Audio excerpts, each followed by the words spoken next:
Hello and welcome to Setting the Stage, episode 47, Malcolm from the AARPG podcast and Our Town. All right, I'm here today with Malcolm from the AARPG podcast. Hi, Malcolm. How you doing? Good to be here.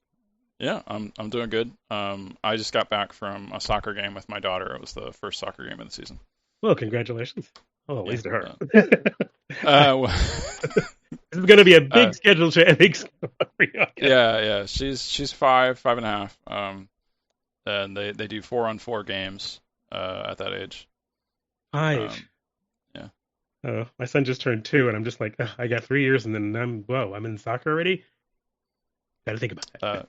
Yeah, you can do it at 4. Like they have to turn 5 during the season to play. Oh, okay, cool. Well, then that is something I will have to look into do. Yeah, so I guess if your son is 2, then you'd have 3 years to wait. Yeah, 3 years. It'll give me 3 years to sort of digest all that. Yeah, the area here has a ton of soccer, so you can't actually play at 4, but that's unusual. Usually it's 5. Oh, okay, all right. We are probably going to be, well, we'll see what happens. We're planning on moving, so we'll see where we end up. And that's okay. We'll determine those things, but he's got a couple years. Anyway. Cool. Well, come to California. We have that's 4-year-old soccer. Good thing. 4-year-old soccer being one of them. Yeah. There's one thing for you. Well, yeah. So before we get into the RPG stuff, who is Malcolm outside of role-playing? Outside of role-playing, Malcolm is husband and a father and a reluctant, insurance salesperson.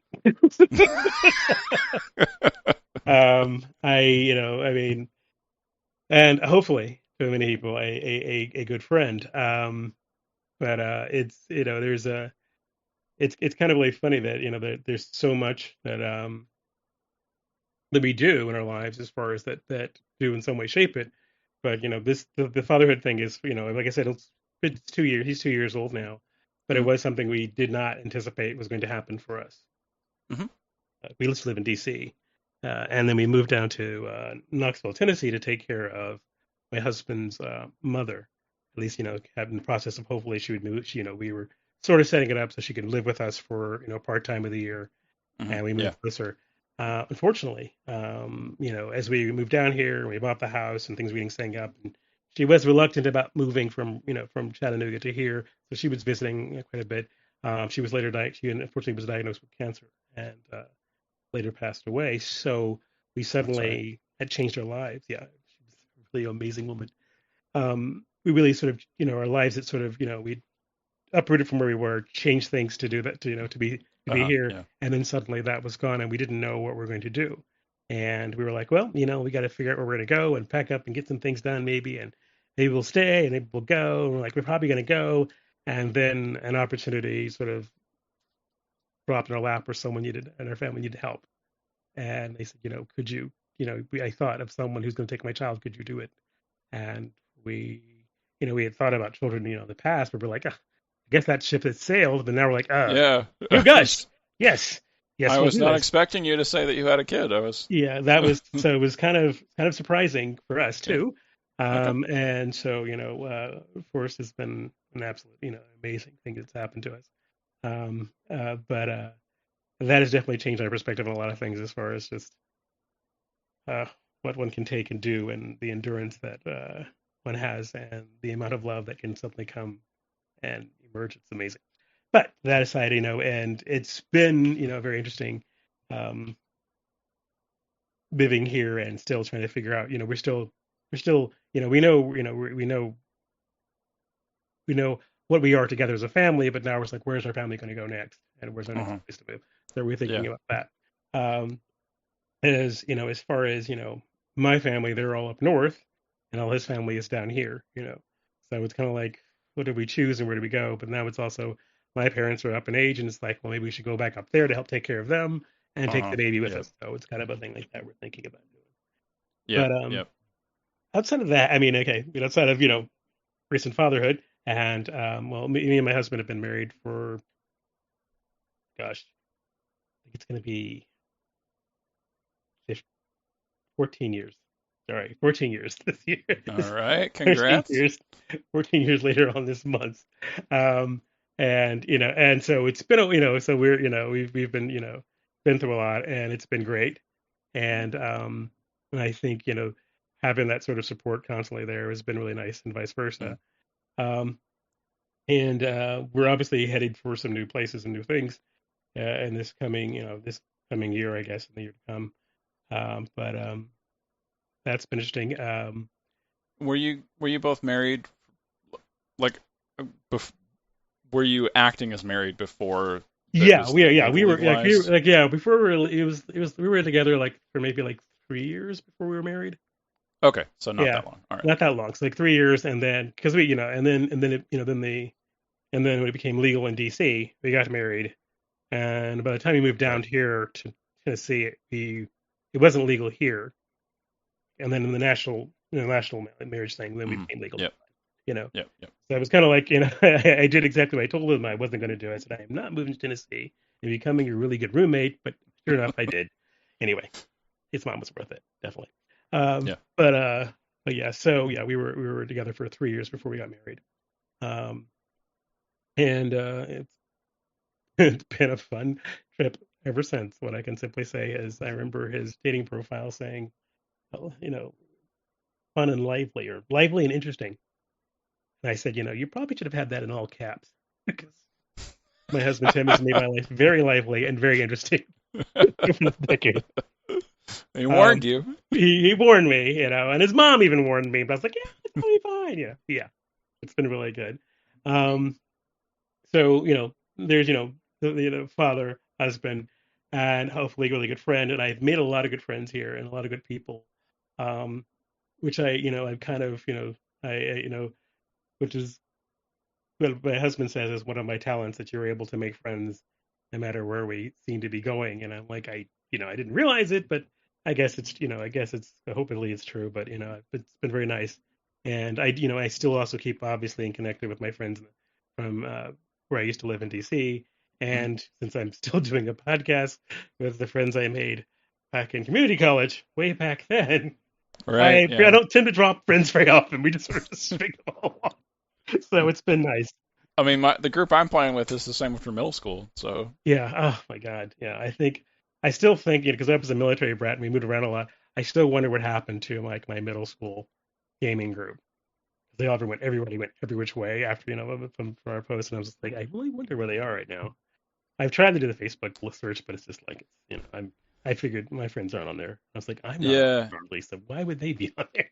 Yeah. It's a bit of a generational gap thing. Like I was able to do that for some of my friends from elementary school, Yeah. but even then, it has to be like, what was their last name? Yeah. Yeah. Yeah. I was Like, just I like, didn't know that. there, her. And the ones I did know was like, there are too many people with that last name. That's Yeah. not going to work. So Also I'm that. like, yeah, that's fine. But yeah, and maybe they'll see me and contact me. We'll see. But yeah, it's been really good, and really nice having such a close network of friends that expands and extends from all the places I've lived and all the years that I have fortunate to live as well.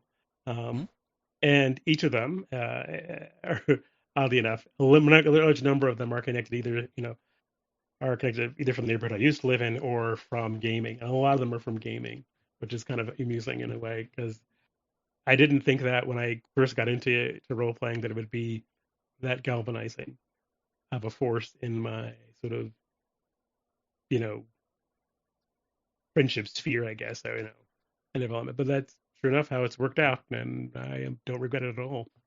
Yeah. Yeah. Well, yeah. Cool. Let's talk about how you got into gaming. I guess it was community college or earlier. It was earlier. It was we had my parents. My father was just he had been stationed at Andrews Air Force Base, and that we had moved to DC or outside of DC, and we were living on post. And we just moved in, and my mom was like, there's our neighbor has a son. Why don't you go hang out with him while I talk? While I sort of hang out with his mom. And I went, and then my friend, the neighbor was Eric, was named Eric, and he was my very first D&D GM. He just did, he just sort of like, I'll run you through an adventure and so forth. You know, he was older than I was, but he was, he knew the rules, and I just went through it. My very first character, I think his name was Damascus, and he was a dwarf. It was like All right. Blue Box DD. And I thought it was the most amazing game. And of course, they moved out like the following year. So I was like, oh Right. well. Yep. Typical. And little did I know that, like, I found out just like, playing on the playground or whatever, that a couple of kids across the circle also played D&D, you know. And so they said, let's all play D. So that's how I got started with them as far as being in a D&D group. And then it became my turn to run, and it really just didn't stop being my turn to run D&D. Yeah. Yeah. Yeah. It's fairly popular in military. Yeah. It Not was just families, but also like where people on station. yeah, exactly. And this is I'm going to age myself, but why not? I mean, this was like in the early '80s, so it was in the height of D&D, and my mom was, of course, not very keen on the idea of D&D. It was, she was a part of the Mazes and the Monsters. Mazes and Monsters sphere. Yeah, yeah, Yeah, that thing. yeah. So it was like no D&D for me. So I couldn't have any D&D books. I didn't need D&D books because pretty much all my friends had D&D.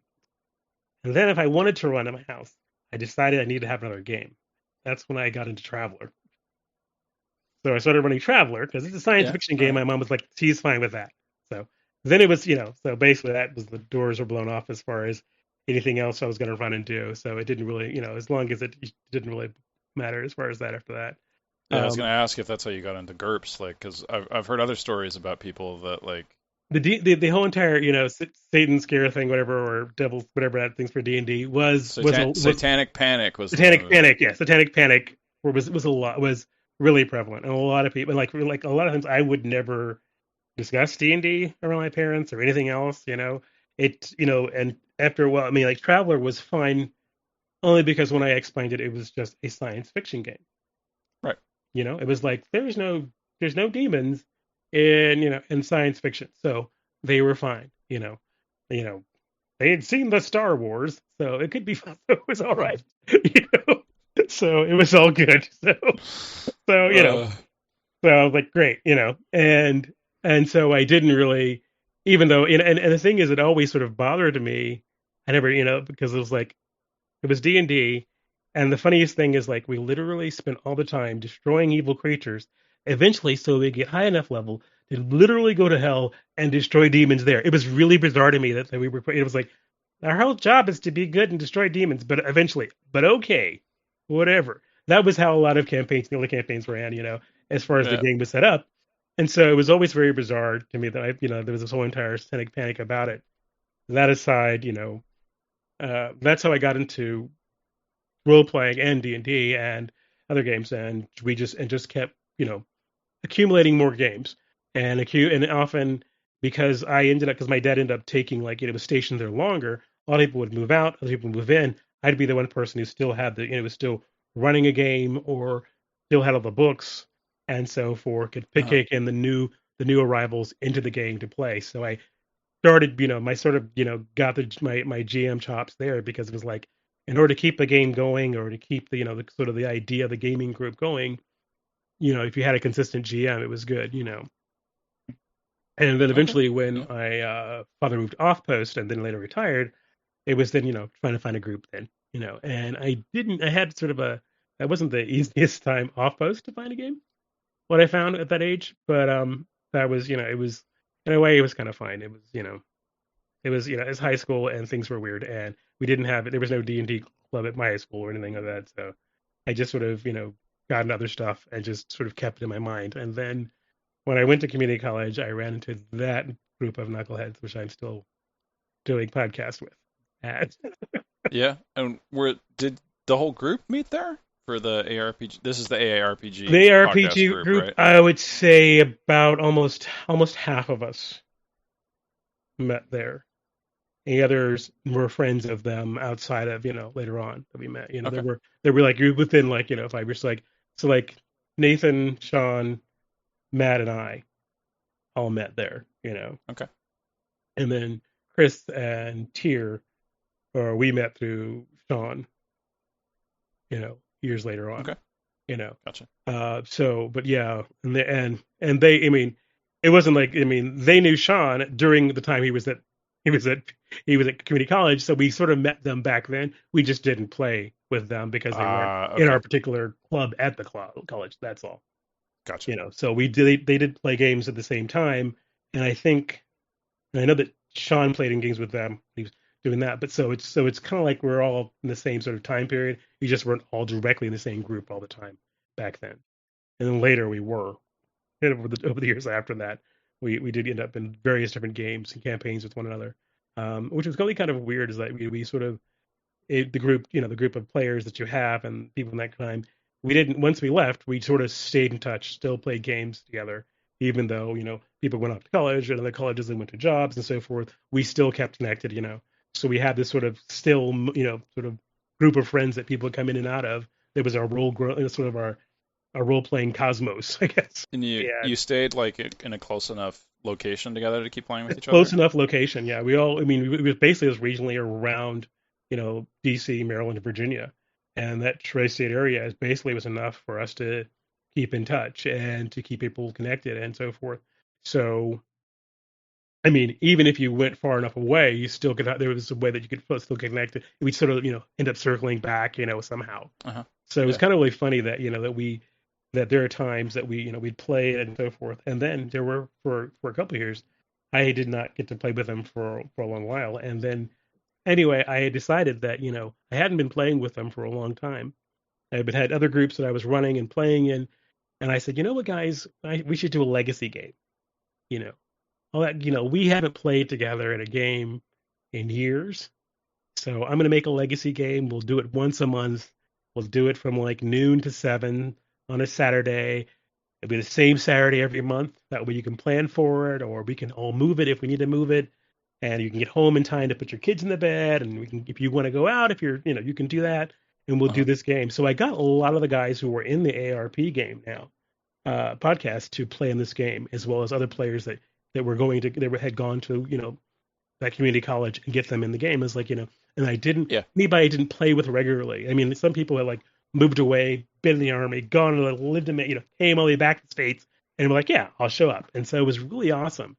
This sort of legacy game that I did with Gold Sparrow, which was another GURPS game, homebrew game that I did, and we did that for I guess 3 to 5 years before I moved, and that was the last game I ran up there for them, and so it still is a sore point, even though it came to a conclusion. It was they liked it.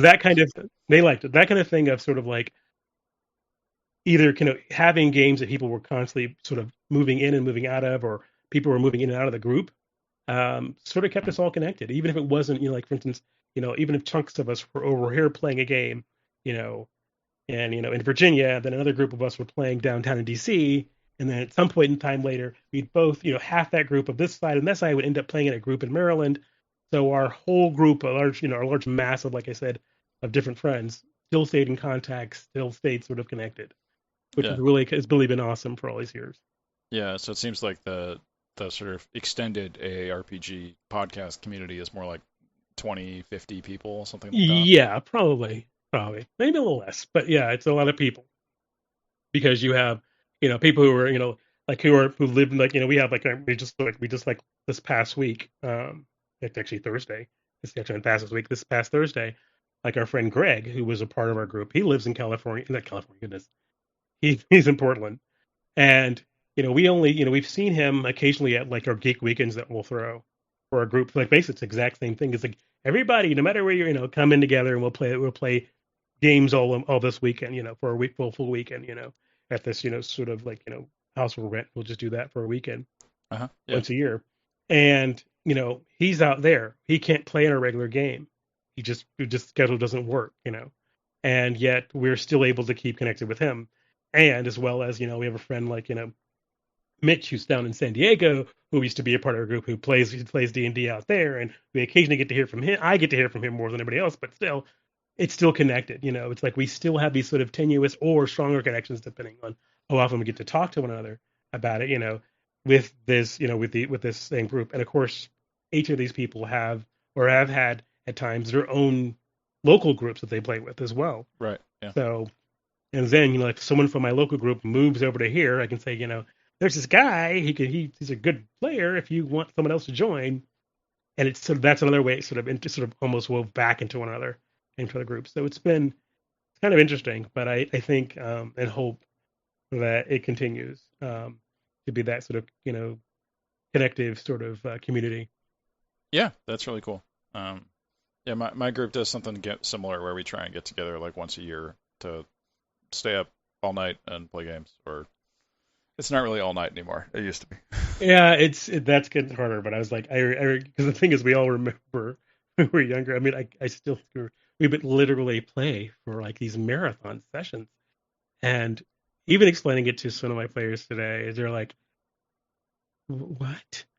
Like, yeah, we'd start at like 6, and then the game would end at 4 a.m. or Yep. Mm-hmm. something like that. I said, I mean, there are times I still have not asked him. I've never asked my father what he thought. Where he's like, come down at like 5 in the morning, and we're like, why the heck is his basement full of all these people sitting around around tables and these books? Like, what? He just sort of would come down and go, it's very early, and then go back up, so we don't have to actively, And of course, we did talk for an hour outside, and I was like, he'd never say anything the following day. He just wouldn't, and he has not to this day. I'm just like, I don't know. Maybe I should just ask him what he thought. Yeah, yeah. My dad's the one that introduced me to play, so it's less of a question there. He knew what we were doing. Okay. But yeah, I mean, and those kind of marathon things. So it was always an effort to try and recreate that, and that is not what we're doing. We're just like, we're getting old. We're gonna go to bed and finish this game maybe tomorrow and use some hot tub time.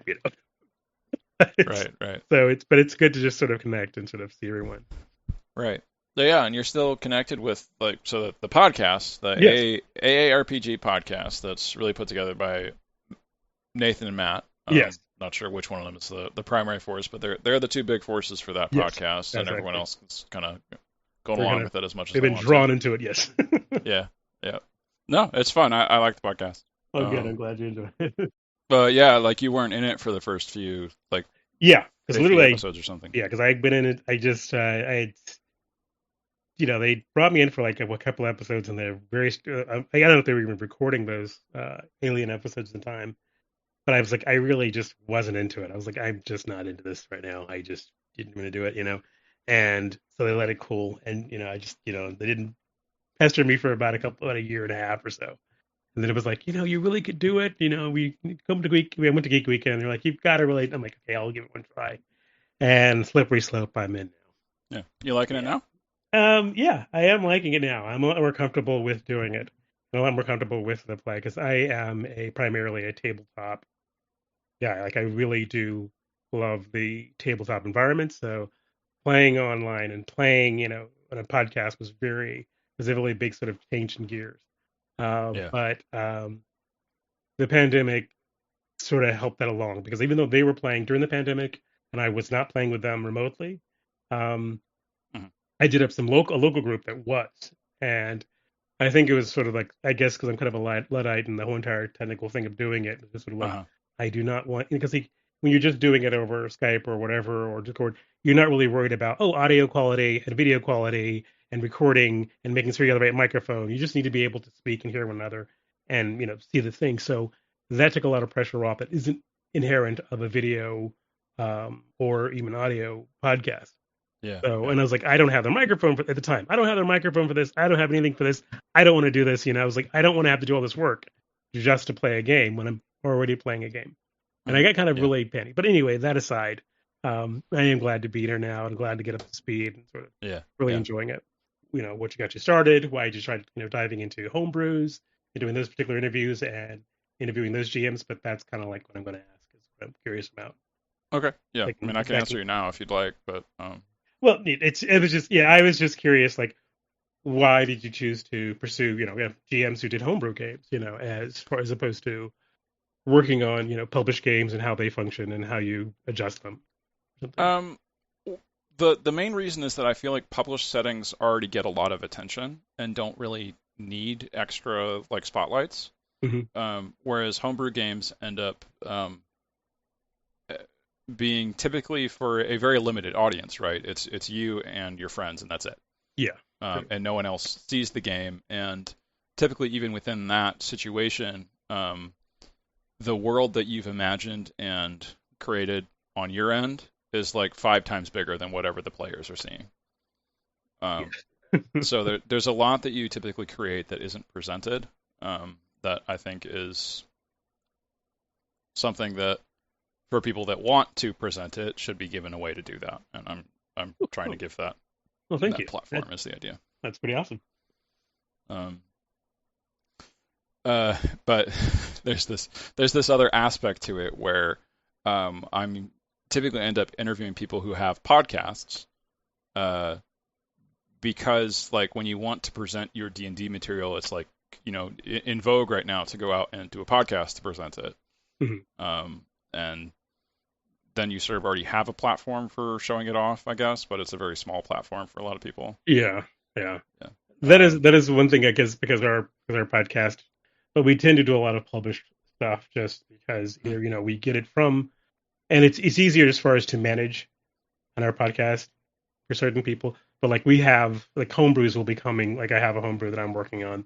They'll be coming next year that I'll be doing, you know, and doing on the podcast. So that's why I was worried at first. I was like, well, we don't do very many. And I didn't do the one for our group, but I'm glad you asked, and I'll be really happy to sort of, you know, go for it. And I have done a few published ones because I feel like that still gives an idea for something. Mm-hmm.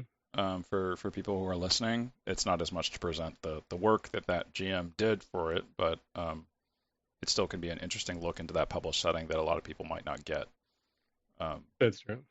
Yeah, or sometimes it's a setting that people are familiar with but don't know how to do as D&D or other RPGs. Yeah, that is one thing I found very, very useful when I've watched something, is when you see how people have run a particular adventure or a particular setting and say, well, this is what I did, and this is the things I encountered as a GM, and maybe you might want to reconsider setting this up so that it flows better, or that there is a more, you know, concrete way of getting to them to this certain plot point, you know, that makes more sense than what the published one has done, you know, or the trouble I had trying to get them to this portion. So in that way, I find it very useful if I'm running, you know, if I plan on running that same one. But it's, you know, those are rare, but it's nice to have that. Yeah. I recorded one last week with someone who's doing published adventures, and it felt more like a book club for how we were talking about it. Yeah. Which was fun. I think that's what's going to happen with our Dragonbane, since it's all published, and it's going to be interesting also to see how people interpret the same adventures. Mm-hmm.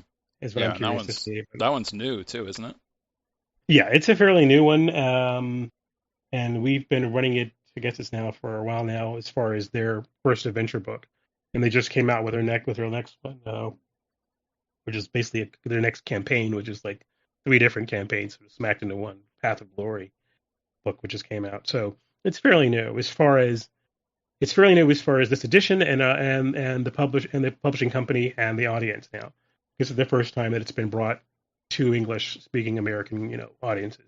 You know, it's been in Sweden forever, you know, since D&D was out there. But it's got, you know, the rules have been updated, and they're now sort of updating the whole thing and sort of presenting it to us. And yeah, so it's been pretty fun and interesting. You know, they have a slightly different take, which is nice. But yeah. All right. Cool. But it's been, you know, and that's an offspring of that whole entire thing of literally wanting to do that, continue that game, getting everybody connected. I think Matt was like, how can we do it? You know, it was like maybe we can do a podcast and then get people on it, and they went for it, and it's working. So yeah, and I congratulate them on that. It was really good. Yeah, I saw the interview they did at Gen Con. They do, like the little dumpster interview. Did you see that one? Yes. I was like, what possessed you to go out in the alley and do these? But it worked. It was a place that didn't have a bunch of other people talking. Yes, right? Gen Con is really loud. It's really loud. And then the interviews they've done inside were like, you know, you always were constantly like people walking through, and it's like, well, I guess that makes sense. Just do it in an alley, and it worked out. And that's probably going to become a staple now, which I'm okay. Oh boy, okay. We'll see. They're gonna give the idea to a bunch of other people. Now the dumpsters are going to be crowded with podcasters. Crowded with podcasters doing interviews. That should be, yeah. Yeah, I have never thought that I would be able to make a like on-site interview work like that because I just don't I'm have the equipment for it, but I it am seemed to work I'm fine. yeah, I'm always impressed. They, like, we got this, we're gonna do this interview, and I'm just like, you're just gonna go out there and do that, record all that there? Yeah, you do it. You got this thing, and they just go for it, and it turns out great. I'm just very happy that it does, Yeah, And I know yeah. Nathan puts a lot of work as far as doing the audio and stuff and making sure the sound and everything's perfect. So I'm very pleased. It's really good. Did you go to Gen Con as well for No, I that? did not, because I mean, I just couldn't pull it off with my scheduling and with the babies. But Yeah, yeah. so that is the one thing I think that we're itching to do is try and get as many of us to be able to go to Gen Con and go to other cons, Hmm. and that way we can rotate who was actually doing the interviews and spread it out a little bit, the work on those, as well as just enjoy a con.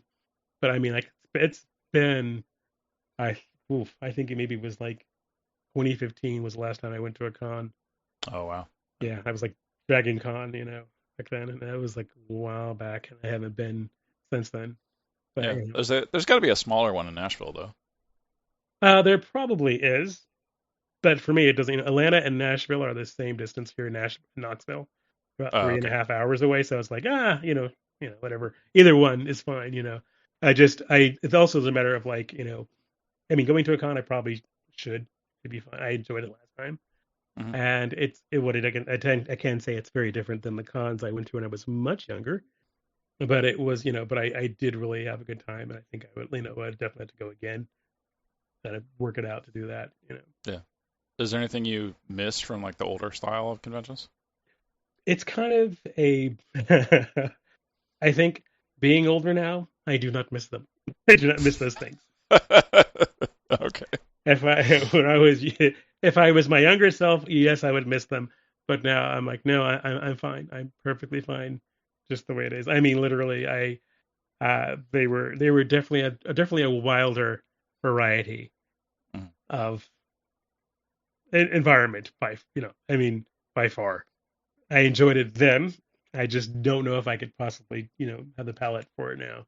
So Gotcha. what has changed, I don't definitely miss because it's not for me. But I think, I mean, was it really that much of a value? I couldn't even say that truly. It was just kind of like it was wild and crazy, a lot of fun to be involved in crazy things and to be involved in this sort of, crazy unleashed world, you know, Yeah. with a bunch of other people who had this, who had a lot of the same, sort of eclectic at the time, passions about, role playing and science fiction and fantasy worlds and everything else, and sort of seeing it all sort of collected together in one place and just sort of basically being able to truly just geek out, was great.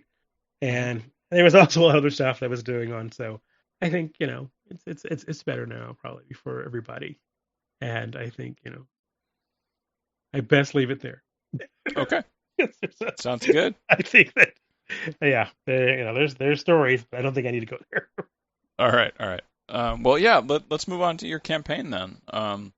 So you gave the name of it of Our Town, which I'm assuming is the musical reference or no? No, actually, that was not even its original name.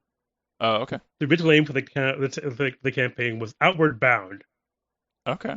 and I had in my mind conceived of a campaign where you have a bunch of small town heroes, like people who are heroes, like your typical adventurers who come Yep. from a small town and then go embarking and been sent on some quest to go out. Pretty generic, pretty basic, nothing super exciting there as far as something innovative in that particular stream.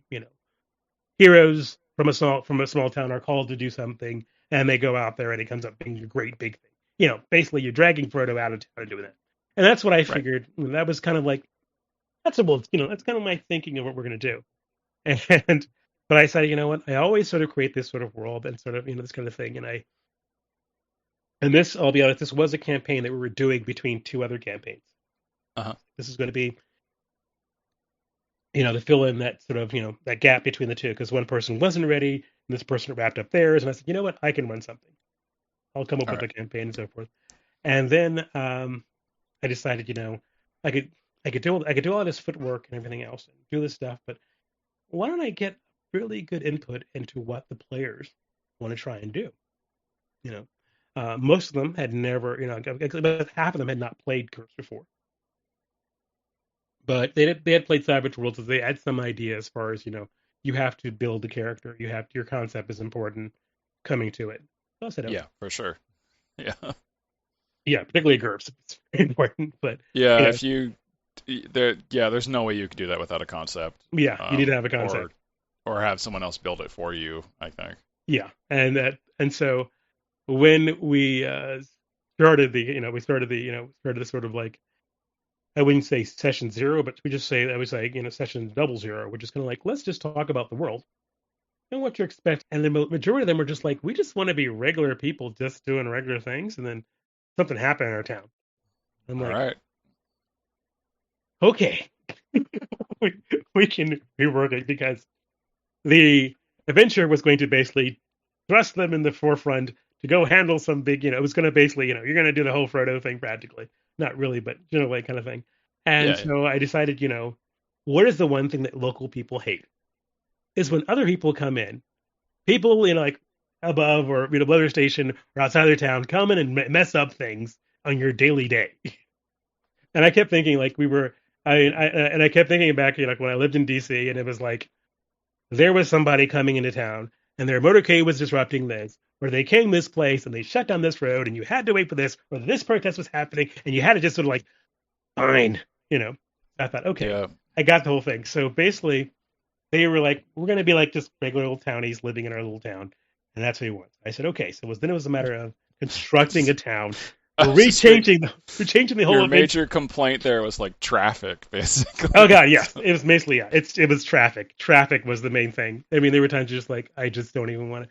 And like we had, there was you had ways around town without the traffic, but then it was like that would get clogged too, and it was like, I don't want to deal with traffic. Yeah, because everybody's doing that. Everybody's doing that. Yeah, in the metro or whatever. So, but so for them, I decided, they'll and the original plotted out adventure was going to have them, going to go rescue important people, go out of town to go find them, fight people out there, explore new areas to go discover what's happened here and do that. Right. And now they were like, they weren't doing any of that. So I was like, well, that whole sort of sketched out, plot adventure has got to go on its head. And so I decided to just like, we'll change the whole entire thing. As far as that, that'll be fun to do as a challenge to myself as well. To build a world that really emphasizes the normal man's life. The farmer, the local guard, the apothecary, the butcher. Yeah, and a GURPS local is board. A really good system for that, I think. And GURPS is a really good system for that. So I was like, we can totally do this. And so.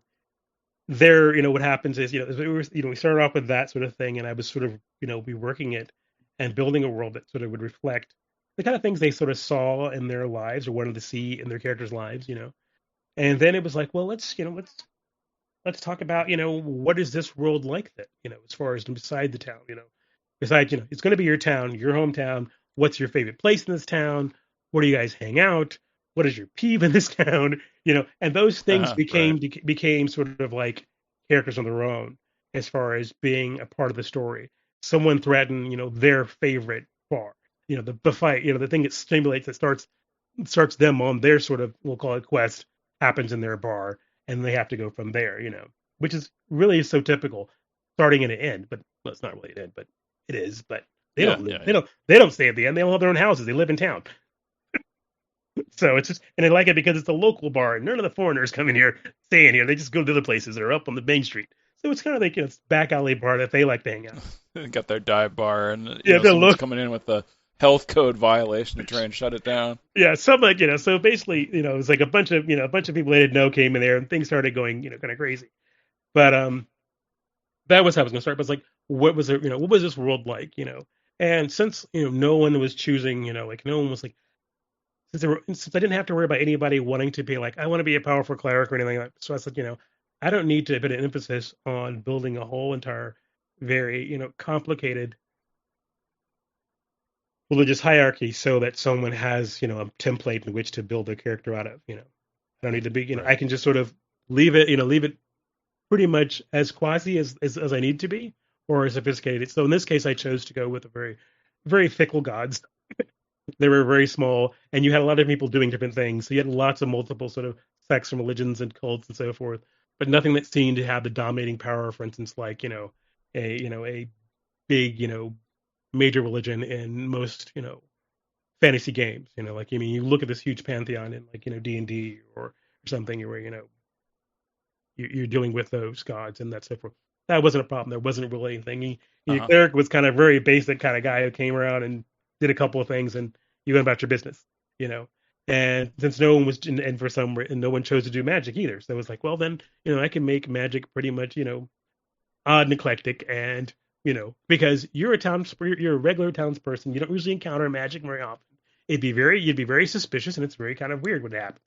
So Okay. that was So you still wanted to include magic. Oh, it's still not included. just- They can still pursue it. It just was, it was just basically more subtle in the world and, rarely facing the big eyes of people. So, So kind of more you like know- Lord of the Rings, like a lot, like magic exists, but a lot of people don't interact with it at all. yeah, exactly. Don't interact with it at all. And, and when they do, it's kind of like, it is a bit, upsetting to a certain degree, possibly, even maybe even sowing some suspicion, you know. But, and if you need to, if you choose that path, it's not easy to find someone to teach you, and there's a lot of work in teaching it because GURPS can support that. You can learn it. There's a way to do it. There's a lot of advantages. There's advantages that you have to purchase that are required for you to be able to cast. So this sort of inherently shows that difficulty being into it as far as the points that to be extended to doing that. And no one was interested in doing that. They're just like, I'm happy being the butcher. It's like, okay, Put all your points in Cleaver. yeah, it was like all his things were like, butchering thing and that stuff, didn't really care much anything else. But we still had some pretty interesting, we had some really interesting characters. At least I consider them. And, so it's a world that has, arcane, and you have spiritual and sanctuary magic, but they weren't a major part of their lives as far as this fancy. And then there was the fantastic creatures and so forth, and then and the different, different kin, bases, I guess, in the world that need to be filled out. And I thought, I could go with the basic tropes, the basic setups, and decided, well, we'll give them one that they know. We'll make the elves nice enough, secluded but nice. And and then there was someone who in every game he wants to play a dwarf, and I decided I'm not going to. You're all from the same town. It's a human town. There are no dwarves, So he wasn't really concerned about it, but I said, what if we make the dwarves something that people avoid? And so I decided to make the dwarves like this, very sort of like xenophobic. They do not consider other sentient species to be equal to them. So a lot of enslavement and so forth, but they are the finest craftsmen. They are, it's like, so basically, they won't necessarily, I mean, so generally with the rumor, or at least the sort of belief was that if you go into dwarven lands, you're more likely to be enslaved and never be seen again, which is probably true. But if you have enough money, they'll simply just send you on your way. You can always pay them off, or if you want to buy something from them, they'll do that. But it was sort of to keep the dwarves away from humans, from the characters, as far as having any particular contact with them. Yeah, it's reminded me of like that same kind of relationship existed between like Christian and Muslim societies in the Middle Ages, where if one person went from the other, you might be enslaved and not come back unless you have a lot of money. Exactly. Money. And so it's kind of like exactly the same way I had it, with them, and so they knew that nobles would, had dealings with them, but those are people way above their whole entire lives, so that doesn't matter to them, Just the thing is, and the old saying was, if you see a dwarf, then you're already in trouble, But no one in their lives had ever seen a dwarf, and they'd only heard stories, and that was just the end of it. They were fine, And halflings were an insular people that lived far away, lived in the marshes on these big, huge sort of like stand houses in these floodplains. And there were rumors that they, ate people. They were little cannibals. So I was thinking Ewoks, and I was like, they're kind of like Ewoks in the swamp. So swamp folk who you don't want to go out there, because I was like, no one ever talks about Ewoks being cannibals, but they are. They literally ate all those Imperial troops. We saw Yeah. the helmets. They were willing to eat they were going to eat our heroes. We know what they do. We're just going to be nice because they're cute. I'm like, halflings are the same way. At least that's the way you know them. But the thing is, they never met a halfling. No one's ever gone to the swamplands. It's just a faraway place. So with all these, so basically had very little interactions of any other. There was really any different races that they actually encountered, so they were aware of them.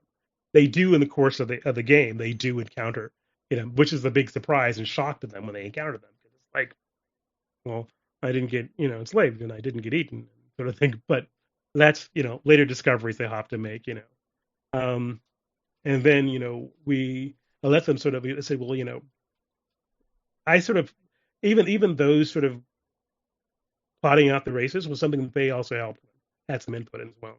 Let me just say that as well, because I was like, what do you think? It's like, well, we're not, because the thing is that one guy who wanted to usually plays dwarves, he was like, well, but we should make this just a human only game and just see how we can do with that. Yeah, that was what I thought. You might have gone in that direction. And they were like, okay, and so it was made it easier, and it's like, well, why? And the thing is like, well, then there has to be a reason why we don't see anybody around. And it was like, well, here's why we don't see them around.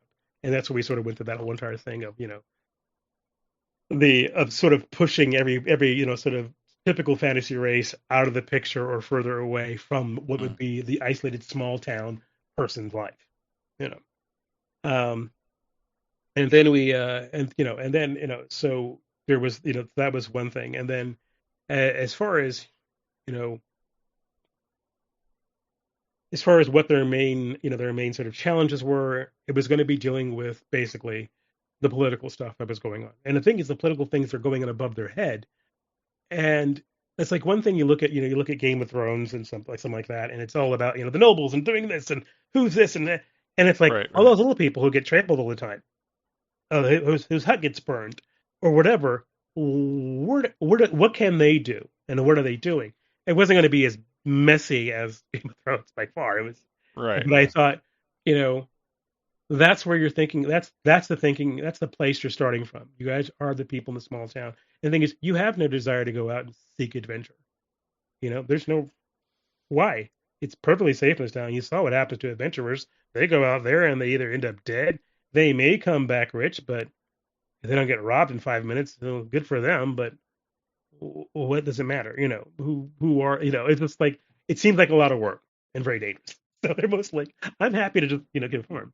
And, well, I was curious about like the character creation that your players were doing, because whenever I've done GURPS, my little Munchkin players have always done something like take a -50 disadvantage or something like that. Did you have to like corral people to get them to be sort of reasonable characters, or was that like that's what they wanted? So I was fortunate that was mostly their default. I mean, and we all did it, and it was all one thing I like to do in a zero session for character building is also, one, you're going to live in the same town. You have to be able to live in that town. Have like a place and a job. You have a place and a job and so forth. And you all, in some way, be connected and know each other. You don't necessarily have to absolutely be friends, but you could have to be connected. You know of each other. So we'll deal with that. So there's no having to figure that out and beating each other in the head. Are you my friend or not? Or whatever. Right. We'll just take care of that part right now. And then in the course of building the characters together, they also help each other to sort of navigate things. So I mean, like, yes, we had some odd characters to a certain degree. They had some, but yeah, I didn't have the huge amount of disadvantage or crazy thing. They were functional individuals in their town. The butcher had some things with some emotional some things he was going through or whatever, but he was still able to be a butcher. Same with the apothecary. Yeah, the city guard was on the take and did a little, was a cut purse at night because he was on night shift, so and would intimidate people. So he wasn't the up and up guy, but he was a town guard too. So he did, it was his town. So, and when it came to that, that's what it was really kind of funny that was his thing, is that I may not be the most the best, the good. I may not be a good guy, but this is my town. And you don't mess with my town. And that was the thing that came with him. It was his motivation. We had another person who was, I mean, like he had been foreign mercenary that settled there and now had his farm and had his whole business and loved, and like that, and just was like, this is my new place where I live, and I don't need to go anywhere else, and this is fine for me. And because I'm starting a new life here, and I've been here for several years, and I've liked my life, I don't want anybody disrupting it. So a lot of the motivation was sort of tied to that, and because they were built together, and because they knew they had to be existing citizens in a town, it sort of helped shape and sort of you know it didn't require any corralling with me in a great degree. Just sort of setting that premise that you know will this person really exist or be able to sustain themselves in this Right. town? You know. And what was the point value we're going with the characters? Because I know Uh, like 100 is usually more of like a heroic level, so I was I assuming like did 75 or I did 50. go with 100. I think maybe Okay. less. I think maybe it was 75 plus plus up to 50 in disadvantages. So it was kind of like that. Okay. So we Yeah. sort of push you over 100. I think maybe what I did. All right. Um, Actually, let me wait. Look at this. Maybe I did more. I was. And were you doing the usual like 2 or 3 per session for points? Um, Actually, I am terrible. I'm terrible at getting things. So what I did is every session that you're here, there's automatic point. And then there would be story arc bonus points. Okay. So like this story started and it arced here and it ends here, then you would get like 5 points. So you had a point each time you're going along, and then you got 5 points there.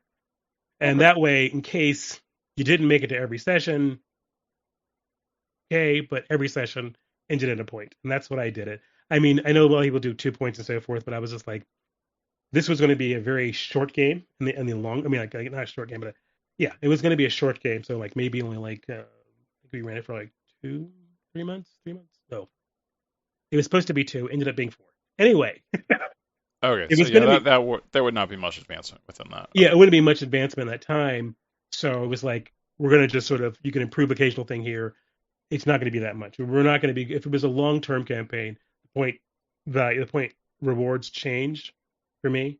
It's like there is the basic, and there's also that apparent adventure and everything else, and sort of go. I and actually having played Dragonborn now, Dragonbane, it's giving me ideas as far as how to in GURPS sessionally give out points session wise and continually thinking in my mind how to do it, and sort of refresh my memory of doing it because I'm very bad. I mean, I am bad about getting experience points to the point that literally, I mean, like D&D, it's always threshold because I'm like, I'm not gonna remember how many points that particular creature was an Yeah. experience. I'm just Yeah. gonna like say, you guys now have reached this level. Let's move on. And it's Yeah. I've and started doing that as well for D&D. It's just too much of a pain. it's too much of a pain, and I wanted to see more natural as far as their advancement, how it was going. Like you've accomplished this thing, and we're moving on. And so with GURPS, I do like usually the 1 point for there, and then accomplishments that happened if it's a longer term campaign. This was not. So it was like, and there were sort of like I had sort of like chapters of things that were going to happen, like this encounter at this place. That's one big thing, and that's a story arc, and this is a story arc, and this is a story arc, uh, this is a story, and then of course the campaign bonus for solving and facing da da da boom. And so the characters I think had like maybe 20 points by the time it was done. I think probably more than that, but all at right. least 20 points, which could drastically change a character. You know, and not really, but some things could drastically change or not change depending on where you want it. And I think for a lot of them, since a lot of them were first time players in GURPS, it was also like the understanding that you have to figure out what you may want to put your points into, how you want to improve. And that may utterly change from week to week. You may suddenly realize, I don't really need that skill to be that high. I don't need to go for that. I want to go for this. And it's often different and changes a lot. So that the thing is GURPS is very dynamic as far as they had, some of them just had played so like some of them played Savage Worlds where the advancements come and there are a number of choices you have to pick from. Like, am I going to increase a skill? Am I going to increase a stat? Am I going to get a new edge? Am I get rid of a hindrance? Done. And you can literally do that whole entire block of things, that advancement. And prior to that, they had played D&D, and D, Uh, and and I had one player who was like, she really hated the fact that, you had to learn a whole bunch of new stuff that came with the new level and keep a hold and remember it all in your mind. I'm like, yeah, it's different, that is. But she's like, but I was tied to that. And I knew I was tied to that thing. And that's all I could do was that thing, when Right. they level came. I said, well, yeah, but it's kind of, that's the way the game is sort of set up and codified. And that's why we said, there's other options of games we can play, which is why I went to Savage Worlds. Anyway, so the experience points were kind of, I think we're kind of low, and I regret that. That's me. I mean, So part of it's like, do you want them to still be people? Like at the end of it, if you're doing yeah, 2 points per session at that speed, you're probably going to have people that are like sort of, amazing heroes at the end of it. But with yours, they're still kind of like regular people. they're still kind of regular people at the end of it. Yeah, and and that's what that's what we kind of, I kind of wanted, and we kind of wanted too, and because the thought is also that because this was a game that sort of fell in between two campaigns, that if we have another break like this, we might want to revisit it. We want to revisit it with the same sort of characters. So I'm like, okay, we can come back, Yeah. So instead of like these guys are too big to stay here anymore, or whatever. But that's that's how that sort of the experience points went for that. Okay. Well, yeah, I had a few more questions about like the Sure. setting before we get into like the That's sort of campaign events. So we mentioned like the races, and I was also curious about like the sort of role of religion within this campaign world. religion in this world was I didn't want it to be like I guess I didn't really want it to be like as codified as it Okay. is. So you Yeah, you unfortunately, mentioned like the little sort of house gods things for the yeah. So clerics you before. said sort of like house gods and various spirits that did things. So it's very spread out as far. I mean, the power was there, but how it came in manifest, you really couldn't have like the hierarchy church building on that because they would imbue miracles on a person that the power was given and manifested on occasions based on the god's pleasure or displeasure. So you couldn't say, this priest was, couldn't really. I mean, I kind of forget how to describe it. Um, Let me rephrase the question here. I'm not necessarily asking about like gods, but more about religious organizations, which I feel like can spring up independent of like having a bunch of little gods. mhm. Like, Confucianism is sort of like a ancestor worship like religion. Mhm. Buddhism doesn't really have religions. Hinduism has, Buddhism doesn't have gods. Hinduism has a whole bunch of gods. And those are all different religions that kind of have a focus to them of like having a creed that everyone is expected to follow and like spiritual That parts is to them. that is kind of what I went for with these gods. It was more like Okay. where well, yes, they were, hot, they were, distinctive gods of like, the in various houses. Um, they were based on like, their basic, similar moral codes or their particular um, aspects of their, motivations, be it like for nature or for spiritual enlightenment or for the Okay. changing of days and so in that way they were collected and that kind of thing, and you did have priests of these things that you would go to. you know there was a religious city. They didn't go there because it meant it was way too far to go, desert counties, but Gotta it walk there? No. was like, that's about 4 days away, who's going to go that far? Anyway, it was, I can't remember what their limit was, but they had decided on their limit as far as how far they would go, and so far it was nowhere outside their own little county. Anyway, and that was an extreme moment that happened. So they're playing in like a small town. Is there like a specific spirit that's like the guardian of that town, like the hill over there, the spirit of that hill, or the river, or something There like that? was, yeah, there was a god of the deep, of the well, and it was, so there was this ancient well that had been there before the town was, probably belonged to a previous, what they call the Dawn folk, an ancient, people there, and there was a god of the well. So as long as the well, as long as the well was kept clean, as long as you could draw water and everything from it, it was immense in size as far as its circumference, and then as long as the water was a certain height, that determined how good the actual town was doing. Things, of course, like certain sacrifices would be made in the form of like fruits or something into the well. No bodies, obviously. Because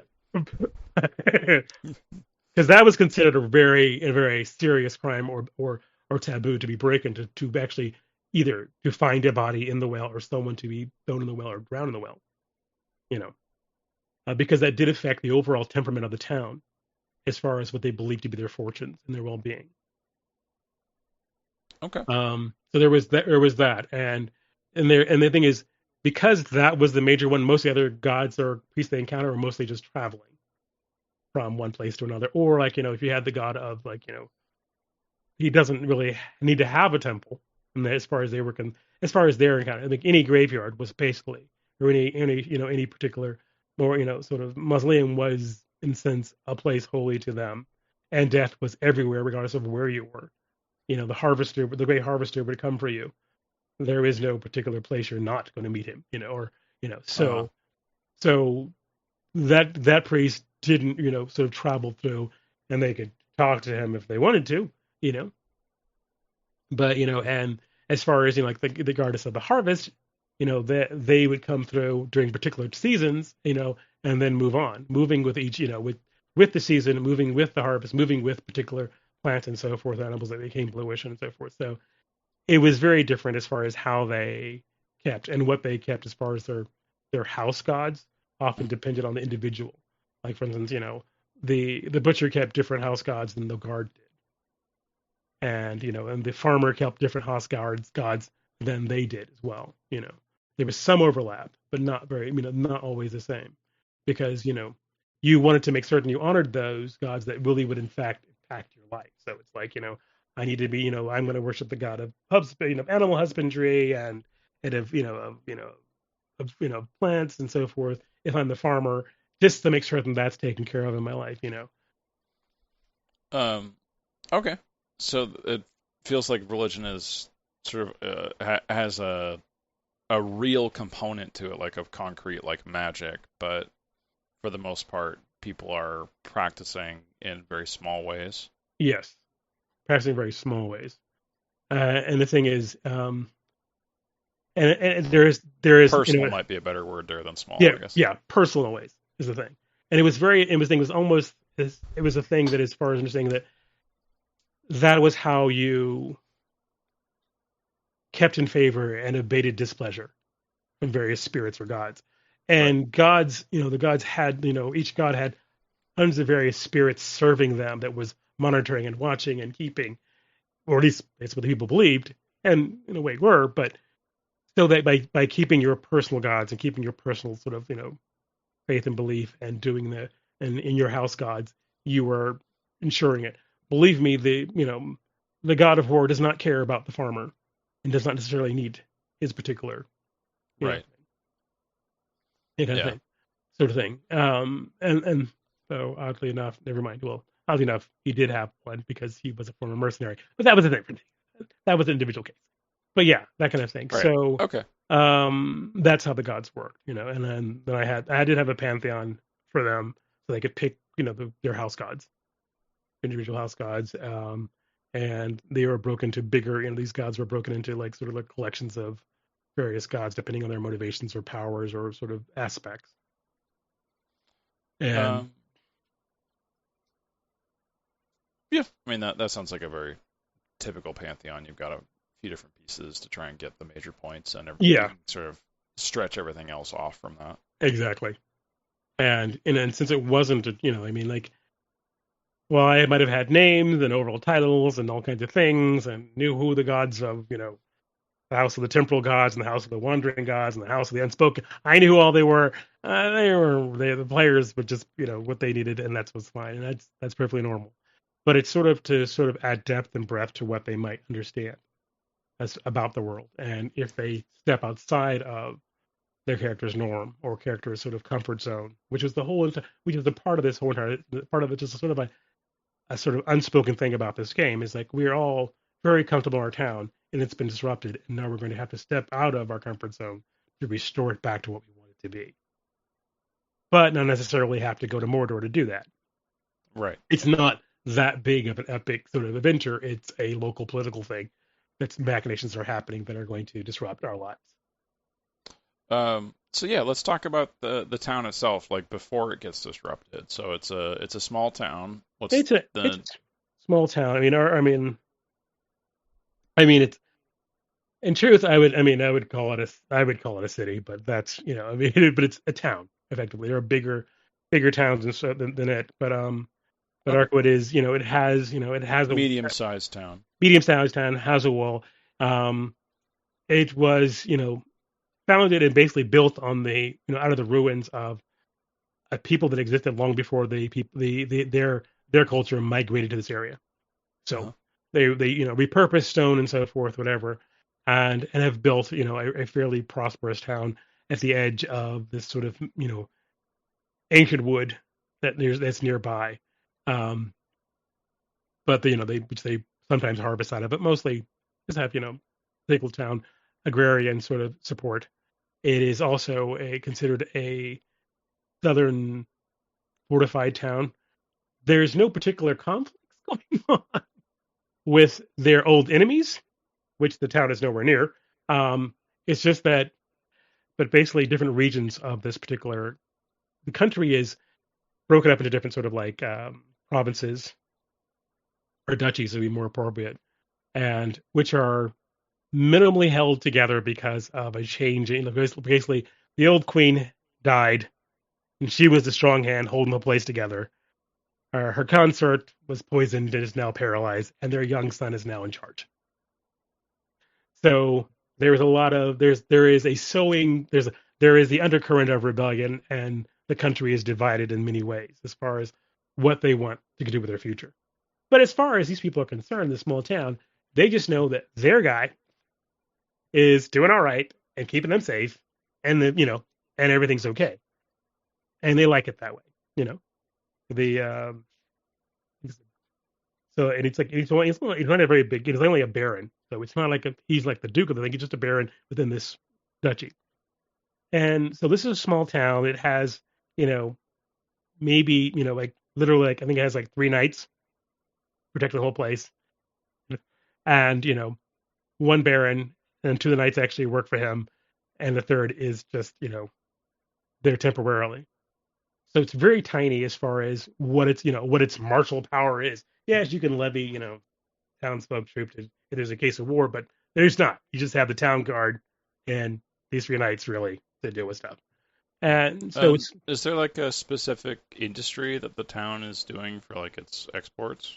Most of its exports deal with actually are mostly agrarian based. They do some lumber work, but that apparently was established by a baron a long time ago in a contract with the elves of what they can cut and collect. So they do have some lumber thing, but mostly it's an agrarian sort of as far as trade. They had a very sort of fertile area of the country and are able to ship their stuff north. So it's not really anything particularly fantastic or very unique even. They just have to be in a good place, and it works out fine for them. Okay. So it was pretty basic. Where's this town? Sorry. Yeah. Okay. And the aesthetic for the town is kind of like sort of traditional Western fantasy European kind of stuff. Yeah, it was sort of traditional Western fantasy with a lot of sort of Ghibli animation thrown in there as far as the look and the way certain things are. Like they sort of like the way we just sort of decided that would sort of work for the small town sort of happy feel that we starting off with before it goes down that dark path. So they this was like their tavern that they were in at their bar. That was their dive bar. They would go. Would have these little cute little windows and stuff. And even the window designs and stuff, everything was made to look very Ghibli like, and and their the way it was going to be presented. These are nice sketches. Thank you. So it it would have definitely some Western influences. It would also have that sort of like, anime sort of thing as far as certain parts of it. They decided, well, they decided early on, they said, no horses. I said, "Oh, okay. Well, what do you want instead of horses?" And they were like, something like giant birds, like axe beaks. So we ended up with two forms of those. So these guys became the primary transport All right. people used. Got chocobos. Chocobos and, yeah, so they call them kikus and parallaxes. One was one was a meat eater, one was a plant eater, whatever. They got that. Then All right. I had no sheep, so we had woolly pigs. Okay. And then all the other animals that were filled in the sort of thing were just these weird sort of antelope things Okay. that I came up with, and giant bird things. So yeah. Anyway, so we went through the whole entire the fauna of the place, and then it was like, well, the giant trees have this, and then we went to all kinds of stuff. They literally want this to be their own, to be a very different world than they usually had, and we sort of in that 0-0 session, as far as the world session, came together to build it, and I, of course, as a GM, have to sort of fill it out, fill out the culture of these people, fill out the who's, why are the dwarves this way, and what are the dwarves like, what are these people like, why is this kingdom set out this way, what are the divisions. They were sort of just like, we think something might be kind of cool. It's like, how do I work it in, and Yeah. it's been, really kind of interesting, and that was really kind of interesting and fun as a test, because often I wondered about, how often was I just creating the exact same, basic Western fantasy template, medieval, go punch and go, you know. Right. And while this doesn't have that much of a difference in a lot of aspects, in other ways it is different, and it feels like their own. And that's one thing I wanted the players to do. Like, if you're going to make it where it's a good center of the overall attention is on the fact that you are these people from this small town and you have your lives and so forth, then it really needs to be centered on how you see the world and how the world you encounter and what world would they encounter and others encounter in this world. So by getting the players involved in some of the creation portion, I really had them hooked by the time we were running the game. They were very invested in everything. I have gone a step further since this, which was interesting. Where I did a microscope, which is a world building sort of game, to build the history for a game that's coming up in the future, and had them all play microscope, and that was interesting. Okay. I mean, I've heard of other sort of setting creation games, and I'm assuming this one is for a smaller setting. No. I mean, microscope. It's not about actually. In truth, it is a game of creating a timeline in itself. It's sort of like building a timeline, an event, but not necessarily it's not its intended purpose is not to do it for another game. It's like that is the game itself. Oh, And okay. so it was a very interesting way to try. I just thought I'd experiment and try and use it as a timeline builder for a game coming up, and turned out pretty interesting. It was Okay. it was not it was I'll be perfectly honest, it was not the timeline that I was remotely expecting, and that becomes a part of the challenge to try and see if I can work this timeline into a game, into the background of the game I planned. It was kind of a challenge for me. I wanted to do that as a challenge, and I also wanted to think that if players are involved in the building of a history of a game, how much more invested would they be in the game itself? I've seen what happened with this game with just with letting them pick certain things and aspects and how involved they were, and that was going to be a very short-term game. It's going to be a couple of months, and this one's going to be a much longer campaign lasting over a year. So we'll see. Sorry. Okay.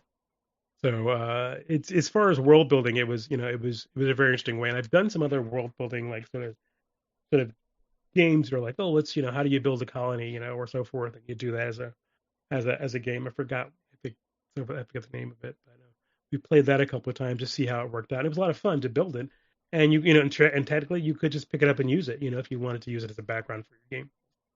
And we did do one that was really Interesting. Like it's got a lot of good reviews. I'm looking at the Microscope Yeah, webpage now. and it was a lot of fun, and and we had a really interesting timeline that came out afterwards. That I think they're all very excited to see what how this world will manifest itself. You know, um, Okay, well, and back to our town. back to our town. So in that same sense, with with them having some connection with how certain things were built, obviously I was going to have to do a lot of the actual scaffolding and the deep work for it, and build the deep lore for the game, which That's is GURPS for you. that's GURPS for you, but it's I think because I had played GURPS for so long, that it became sort of my way of building worlds. Hmm. Um, but though I could probably be, I mean, people are probably saying you were doing that beforehand, Malcolm, but I don't really think it really took off until GURPS, because there was so much that's like, it's like it, what has all this variety of things you can do. It is generic, and you have to build something there, Yeah, and yeah. so It's expected there that you do that, and it gives you all the tools for it. it gives you all the tools Um, for it. And now, the tools have continued to expand with the fourth edition has so many different ways you can build a world and so forth. It was just like, I can literally, you can have me build two fantasy games and there'll be nothing alike in the same exact system. And having different ways of doing magic and everything, from top to bottom, be drastically different, but yet both be in GURPS, you know.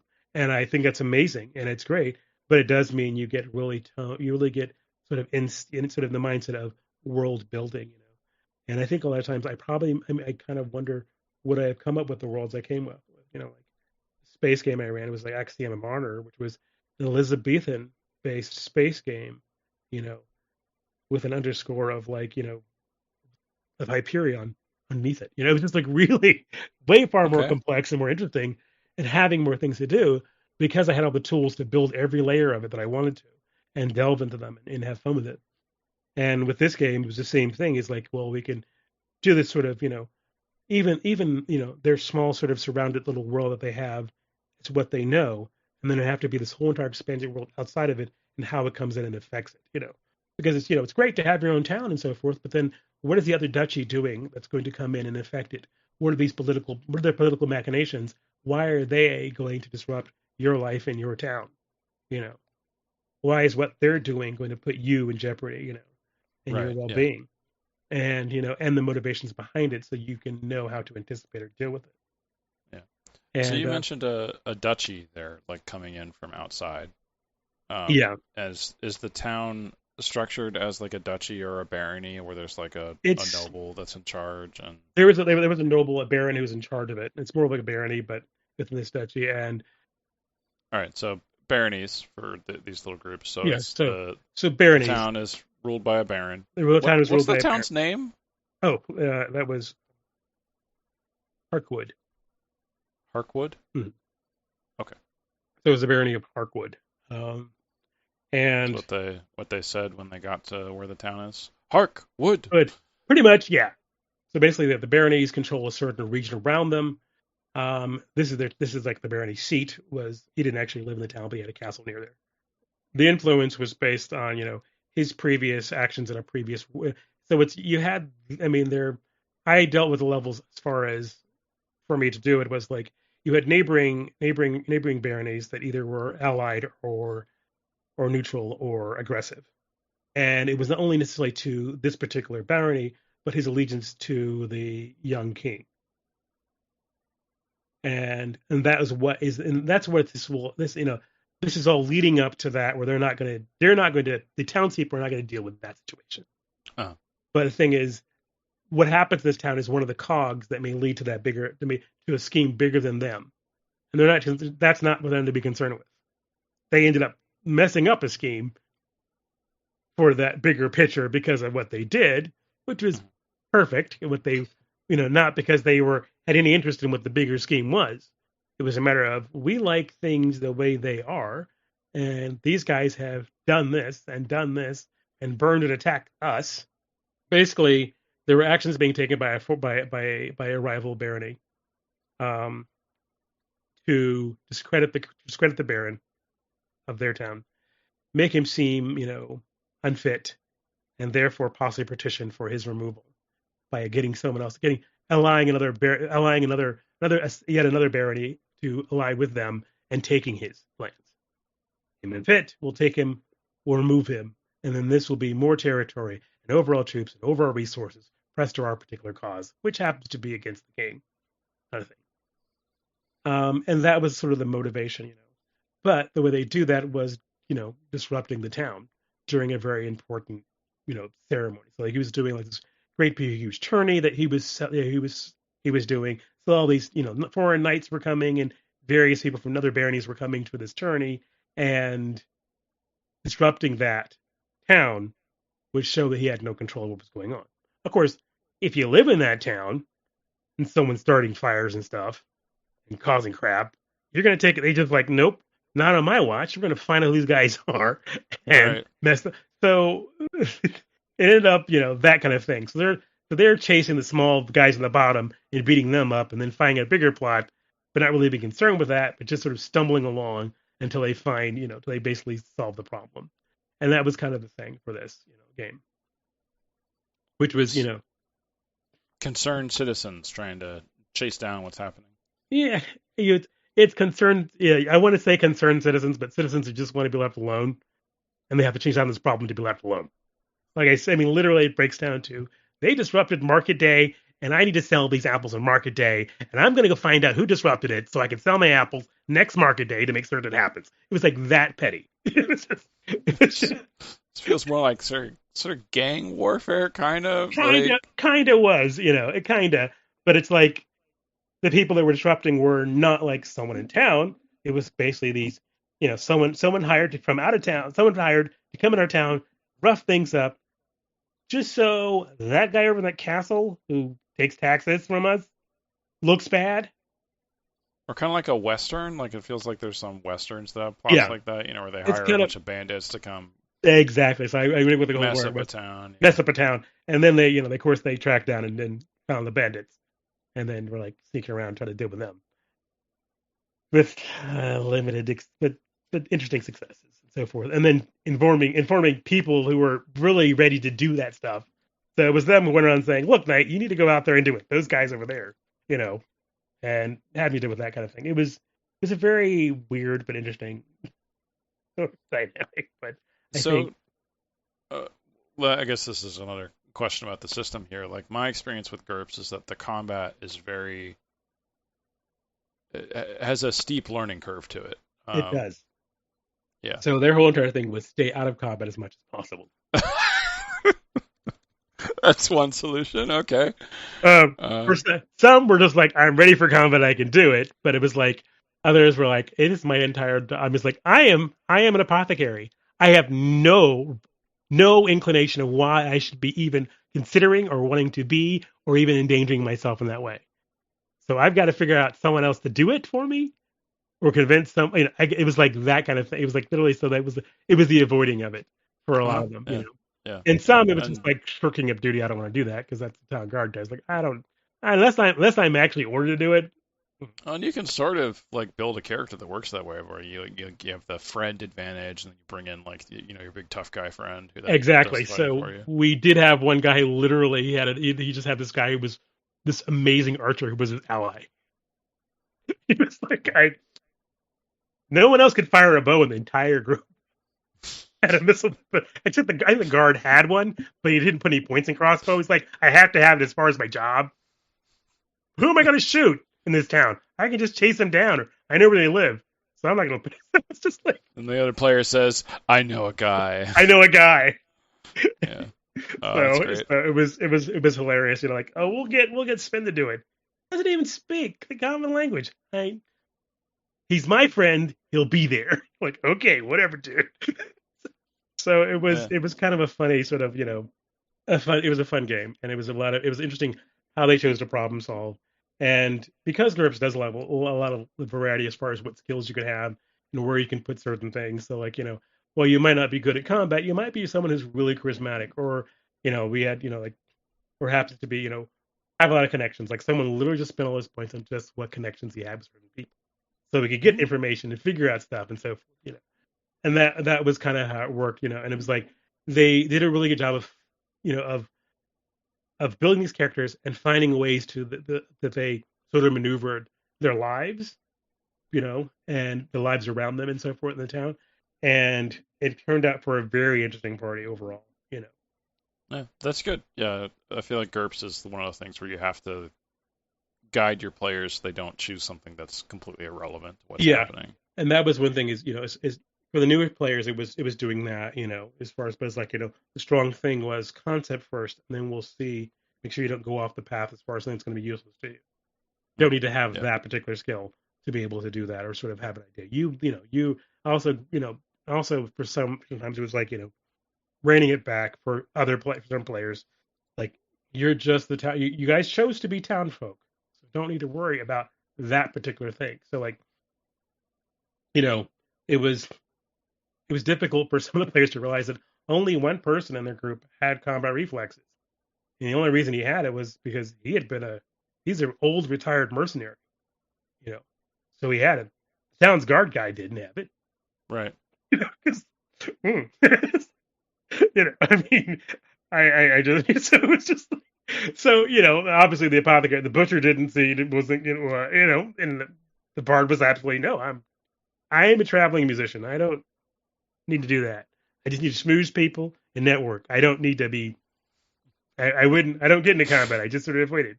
It's reminded me of sort of like you're doing like medieval neighborhood watch, where no one in the neighborhood watch really knows what they're doing. That is almost exactly what this was. Medieval neighborhood watch. Yeah. And They're just there to call the police if they see something suspicious that they don't like. And unfortunately, the police is a part of it. He's like, I'm not going to do that. Like, you're the city guard. Did the city guard send orders saying they're doing that? No. We're going to just walk away and avoid that. And it's kind of like, yeah. And it was fine until they couldn't walk away, and it's like, now we have to do something. Like, and it starts off with, they had built this, the group had decided that they were all connected in this way, and they all hang out this one bar. And this came from the players that was in the group. We used to have this bar this dive bar that we all loved, and it closed during the pandemic and never opened. But that was kind of like they were shaping, like, it's going to be really cool and have these things in it and so forth. And the BR bar, and it's kind of off the beaten path, and and as far as it ends, no one ever stays there except for this occasional one drunk guy who lives in town, can't go home because his wife finds out and she'll beat him to death, so he stays there, and that's about it. And it's like, okay, all the little dramas, yeah. Yeah, so it's like, who are these? So you bring the trouble there, and that's how they get involved, and then it gets bigger and bigger. As more and more strange things happening, and they realize, and it's funny, they don't really, the big plot doesn't really hit them till very late into the middle of the game, mid game.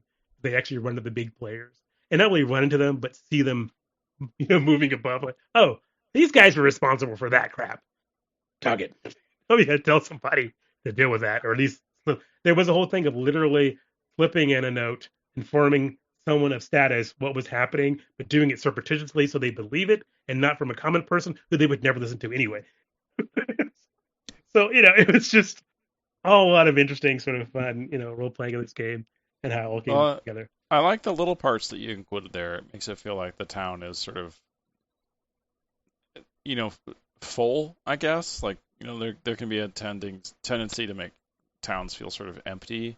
Yeah, that was one of the important things, is like, I wanted to make certain, like, and also, like, for instance, regular customers that each of them have, or regular people they'd encounter on, like, the guardsman knew he's going to run into the same guy, like Joey the drunk, he's going to have to take him here. Yeah, giving them names, like these three specific people that kind of stand in for, like, the 300 or so people that are actually the full customer. And they sort of, like, they got to know each one of these people, and so when things happened to them, or they knew they were in danger or saw them, they became personally involved. Like, what?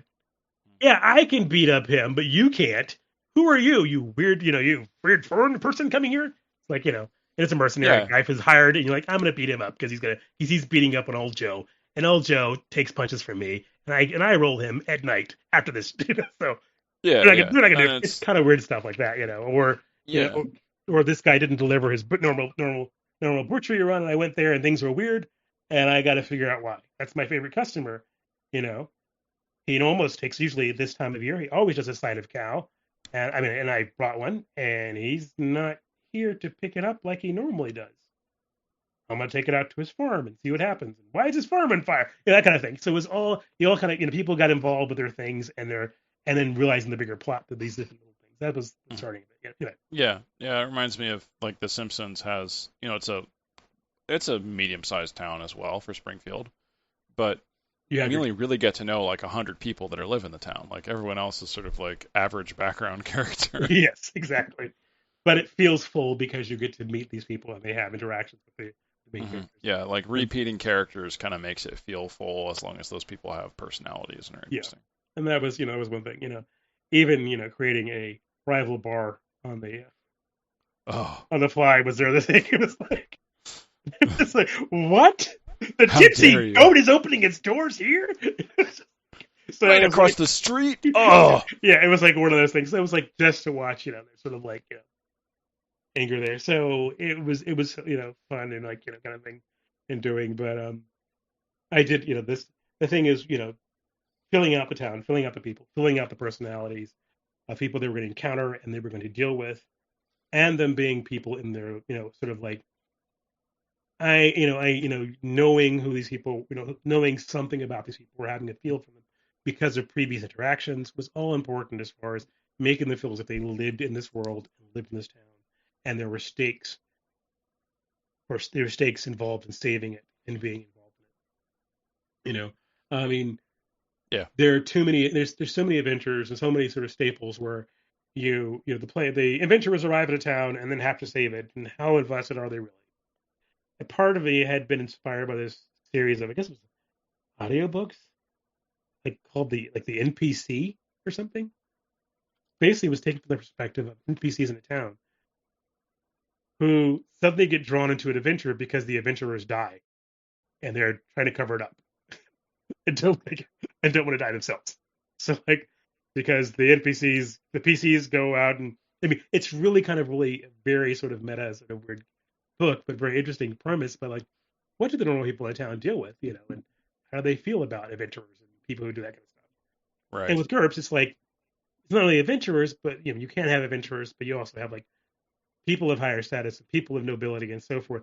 There is a very very clear distinction that occurs in GURPS because status is important, wealth is important, wealth changes things, and there are points you spend in a character to have those things, so they come with certain advantages, we'll say, in life, as far as that. And that's one thing, like for instance, I was one thing I was thinking about D&D, you literally get it as a background, and you either get, a horse or a servant maybe, and that's about all it really describes as far as you being noble. Right. Yeah. Where in GURPS, there is a lot spent into that. I mean, even like the game I had mentioned, the Gold Sparrow game, where they play the exact opposite. They were all the upcoming nobility in that game. Mhm. And it was all about status and wealth and who was marrying who and how are we going to do this as this horrible thing is happening to our country on top of that, because, it was whose machinations. So that was a more politically intrigued game at the upper level. This was almost the exact opposite of a game at the most lowest level, being affected by those upper political things. So Well, yeah, sort of like micro politics, just like there's microeconomics and macroeconomics. Exactly. And that kind of thing, kind of the upstairs, downstairs thing, and how it all works. And we often when we play a fantasy game particularly, we either are going to be the small town hero that becomes big and goes out and becomes a great adventurer, or the knight who's called to an order or something, or the cleric who's doing, or you're always someone called to do something great, and you have all the potential power. I mean, literally, when you think about a D&D first level character compared to a commander, it's like you already are stellar as far as they're concerned. Yeah, every way. for sure. You flat out exceed them in every way, and it's like, so we always have this sort of mindset that even at that lowest level, we are already starting off being the creme de la creme of everything, Yep. And with GURPS, it's just not that forgiving. If you don't have the point, you're a regular person. you're a regular person, and for a long time that was a lot of our game we used to play. and the groups that I was a part of, we of course we had the very heroic games, but we sometimes we just loved is like, make the ordinary character, put them in the extraordinary situation, and see what we can do. See what the point, see what what you can do with the advantages and abilities you have as your ordinary person in this extraordinary situation, the ordinary man hero, and that was kind of fun for us to try and experiment, play with those. Those were good. And this game for me was like, I don't think they, since like I said, half the people had never played GURPS before, and it was, and they had already played in one of my very heroic D&D campaigns. This was a different shift in how they played games, how they saw their characters, and how they would work. Because most games do start you at default off as being pretty good off compared to the average Joe, as opposed to you're the average Joe in the truest sense. What do you do? And and knowing, it's like I guess some the older editions of D&D kind of had that the older feel editions at first definitely level. have. I keep thinking of first edition, second edition mages. You start up at D4 hit points. Yeah, you could start with 1 hit point and just hope you got through. Good luck. And hope that goblin with a dagger didn't get really lucky and roll high. Because it was just like it was incredible, and you had a very real sense of of how fragile you were in this world that was so dangerous. Not so much, definitely in this that's not the case. I feel in the current fifth edition, and I think even like Savage Worlds, that's a game that starts off, you're starting off pretty good to begin with, and because you're a player character, you even have a special die that you can roll to just sort of give you the extra boost of success. So it's and you have bennies, so you have even that game starts you off as just such a pro hero, preset hero that you have a good chance of doing pretty good to go from the get go, and how you spend your points and stuff, will pretty much make you and set you up to be hero material to go. And well, GURPS is is depending on your point level will determine that completely, and and extreme, like even like yes, someone could have tried to have been the best they could have been in this game as far as like status could have been level 1, which is like a squire, or that would have been like the highest they could have possibly have gotten with the points and things they could have spent and been a competent squire. I guess there is that component as well. And they could have been like and not a very competent squire, but still or but that was usually because that's still 5 points spent in something of your overall 75 sort of influence that really doesn't have an effect except for in certain circumstances, but yet has an effect on everything also. It's kind of really weird. It's kind of like it's the lowest status among the nobles. It's not even really a noble. It's just like you have access to nobles. You have access to nobles. You have sort of access to nobles. But yet you were considered a higher status than everybody else in that town practically. Most people were 0 or below that, or even 0 or negative. So it's like it's so it has some bearing, and it gives you a bonus to your to reaction rolls in certain situations, and that's the thing. It was like, but you're spinning that point in that is that a part of your you have to build your character around it is the thing in a way. So and the GURPS sort of sort of like shapes how your character concept and shapes how you're going to put the character together. And you really can start off pretty much. These guys they were just regular townsfolk in the town watch who decided, neighborhood watch who decided to get involved. I had originally intended them to be like these young heroes ready to go out in a big adventure, and this turned out to be a much better game than I would have thought. How did it end up concluding? Like, did they get the evil baron and spank him or something? Yes, they ended up basically sabotaging one of the evil baron's plans and setting some people free that he needed to hold this whole entire. Like, he was like, he had these ladies in waitings and hostage and could hold them, and had this other thing he was going to do that was sort of evil stuff. He was messing with some other bad Yeah, mustache twirling. mustache twirling, and they sort of undid the other part of it. Like they like sort of basically they because they networked, knew the town. Someone had seen some things. I was like, if they had these things, they saw the strange things happening, the old ruins. No one goes to the ruins. We'll go check that out. They checked it out at a time when another plot was doing going on. So they basically just ransacked, pretty much knocked over things and burnt stuff, and then took off before they got caught. And another group, Reed, like went to the castle. Was supposed to be a distraction to prevent these mercenaries from going there. Went there, ended up freeing ladies in waiting, getting laying on the drawbridge. I mean, they really just through good rolls, quick thinking, and sabotage, they messed up a plan that caused that basically, as far as I had, as timelines would fall, would change that outcome. I didn't expect them to succeed necessarily. Oh, okay.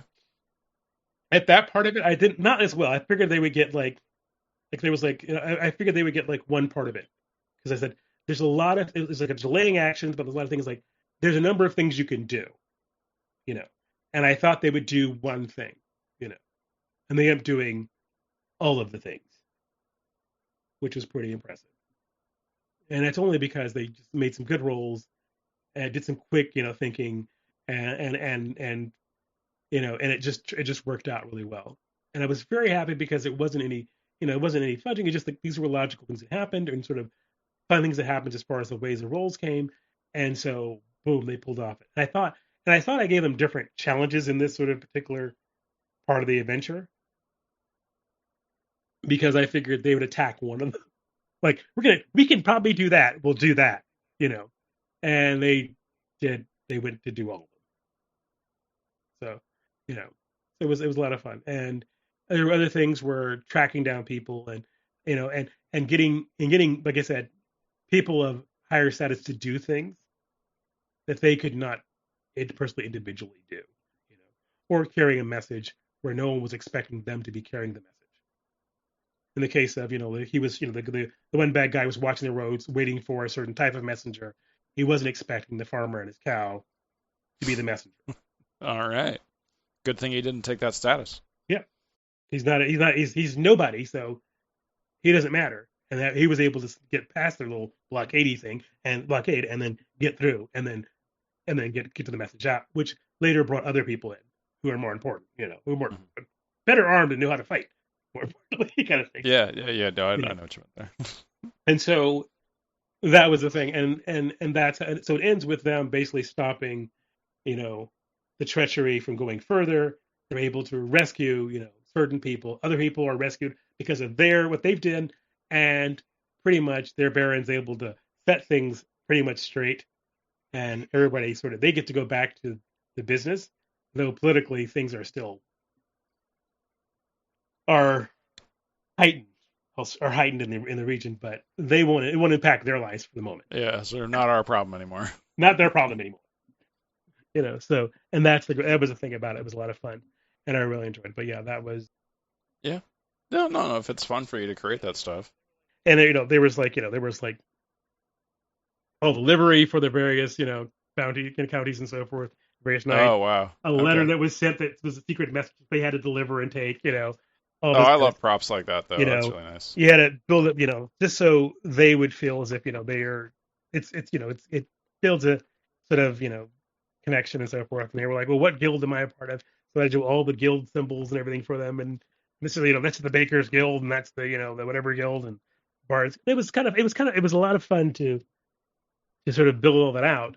It made it seem more it made the world a bit more filled out as far as they could see it and what they could do in it, and I like to, as a game master, when world building, is to think about the things that there's all you can always think of the grander schemes as far as like the political stuff, but it's also building the things that they would encounter in their normal lives or in that adventurers or groups' lives or groups encounter sort of sphere that make it seem much more of a real world, and particularly because this was such a they were the townspeople. It was like, what would the townspeople know, deal with, see, and so forth.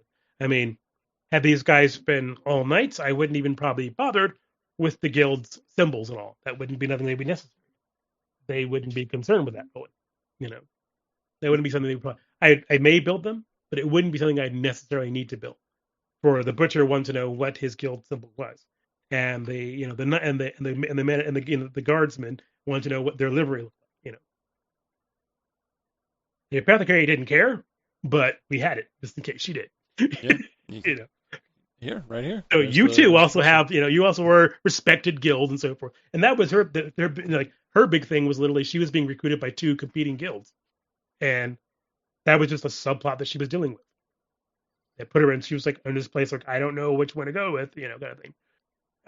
And it was, so there was a lot of things that I designed or helped flesh out to give them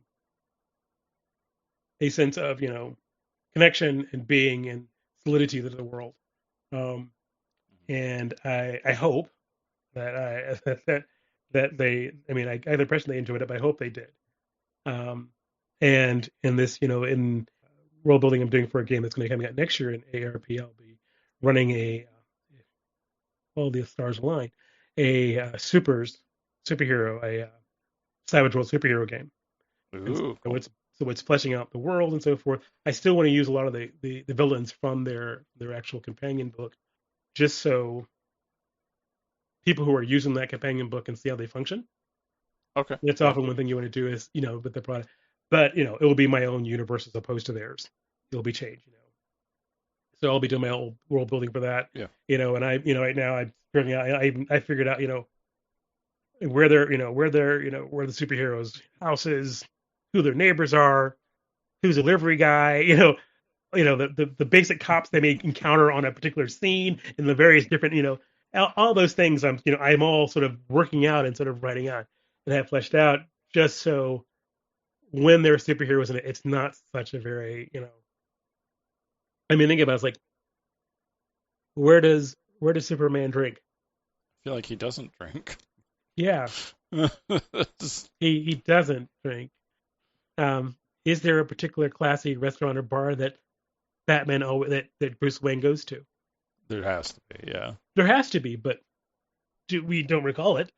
No. I have no idea what the name of it is. And yet, if you're running a campaign, the players will want to have their own sort of places and things and where things happen.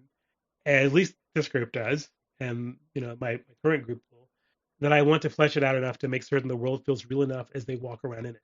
That way, they'll care if that place is blown up by exploding boy or whatever. That makes a difference. Right. Yeah. Than just he blew up a restaurant as opposed to he took out Joe's Cheese Shack. Okay, I love the cheese fries there.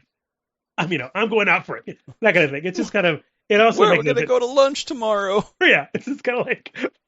It also was kind of it's kind of hilarious, but it just once again that connection thing. So right now I'm specking not only out the machinations of all the various villains and their plots, but also where they're going to be actually, where their town, their city they're going to be working in, and all the machinations of the world that they'll be encountering as far as superheroes and in their secret identities. Oh, that's cool. Was there anything else you wanted to say about our town? One thing is I am looking forward to revisiting it. Oh, and okay. I think that the majority of players are too. And I don't know where I'm going to take them next. Because it probably be going nowhere. We're probably, I was saying that, it's like, we're probably not going to leave town again very far, but maybe a little further than we did before. I think we'll have to do, I think it's going to do a caravan thing. And that'll be the thing for them. They're going to be going to some major market to take some stuff. And they got to go to that town 4 days away. They got to go to that town 4 days away. And it's like, it's going to be one of those, yeah. And fine, we'll do this road trip. And it's basically our town road trip will be the next probably one.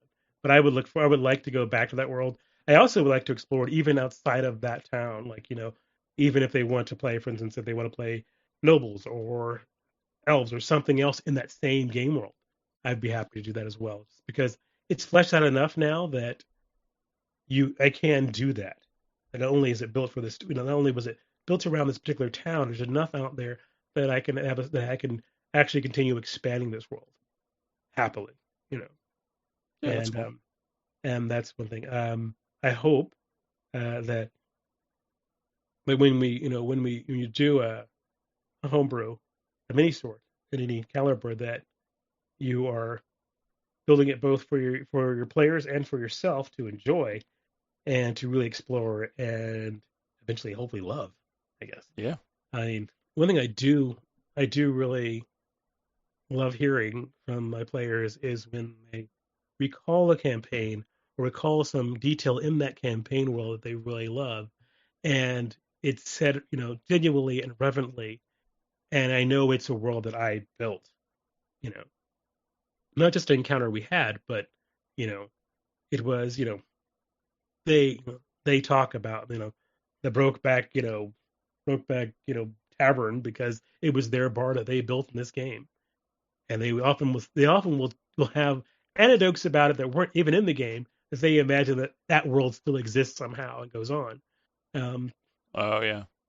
the same thing with with the Gold Sparrow game. It was it was just like that particular sort of the Golden Lion gambling house, which they used to go into and had a really crazy adventure. And they were just like, we never went back to that place despite how nice it was. It's like, well, we didn't burn it down, but we did chase people through there and then into the sewer, so you couldn't go back. But it was just a very interesting and fun universe. And when they talk about when they want to go back there, or when they want to reminisce about it, I know I've done my job right. And it's Yeah. not really a job, but the task that I wanted to do as far as building a story together and building a world with a story that we can build together, is able to blossom and flourish. And Yeah. Well, like all sorts of art, like you want to create something, and if it does really well, then it starts like other people start adding on to pieces of it. And RPGs yeah, are sort of inherently, yes, someone is already adding onto it. It's sort of collaborative in that way, but yeah. to have people sort of talk about your game afterwards and say how cool it was is really cool. I It's think wonderful. I think my mobile armor game, which was like a mech based game, Hmm. was the one that was really that was literally a Frankenstein game. I just took things from all over the place and snagged them together and built a whole world out of it, and I built a campaign, and it really went well, and it ran for quite a long time. I even restarted it and ran it again, and some of the players came back to play it all over again in this sort of revision like version I did it, and and then after that, when I stopped running it, other people asked to just can I just run this portion? So they would literally just take up a chunk of like the space that we didn't explore or a particular conflict, and they ran a game all based on that. So it was in that sense that was the first game that I ever ran, or a world that I built, that other people ran whole campaigns in as well, and that was kind of really just sort of mind-boggling to me. But yeah, Well, so I mean, it sounds like you made something really cool there, and like you and the whole crew are continuing to make lots of fun adventures and memories together. So I think it's I really hope nice. so. Thank you. Yeah. Was there anything else you wanted to say before we wrap up? Um. Well, thank you for interviewing me. I'm not sure how many people want to do that, but I appreciate it, and I know it can be long-winded, so I really appreciate your patience. Oh, No, I loved it. Thanks, Malcolm. no It problem. was really good having you on the show. Thank you for having me.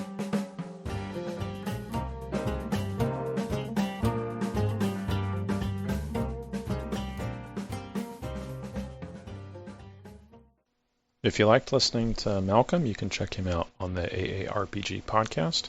He's one of the members along with Matt and Nathan and all the others. It's a bunch of guys that are all gray-haired, getting up there in the age, and they're having a good time playing games and talking about games with people all over the game industry. It's a lot of fun. Check it out.